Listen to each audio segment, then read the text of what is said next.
Republicans and Democrats came together and said they wanted to combat trafficking. They want to support the rule of law.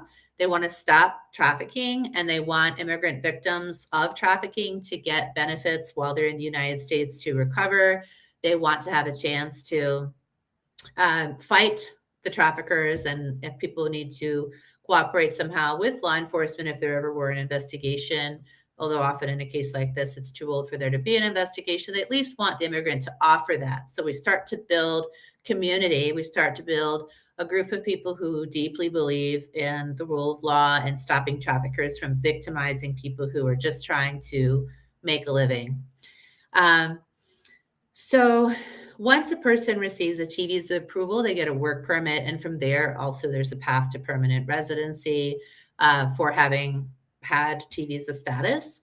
So it's not family-based sponsorship. It's not a military case anymore. But if you are a military family member and dad has a T visa case, then I'm probably going to add on a second or third stage to try expediting the T visa application, because we do have a service member, family member. So again, we'll try to keep it in hypotheticals today, but I just want to know that I want you to know, Ksenia, and to everybody else who's out there listening, that losing a PIP case is generally not the end of the world.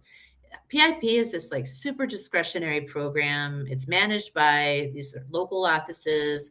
The U.S. offices often get directives that come and go, sort of changing over time depending on who's in power, who's like a local, regional, or national leader.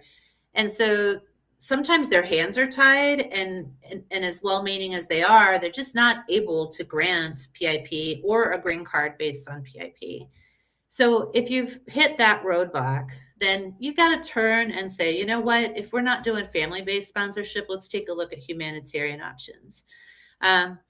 For years, lawyers would say, well, let's do a U visa.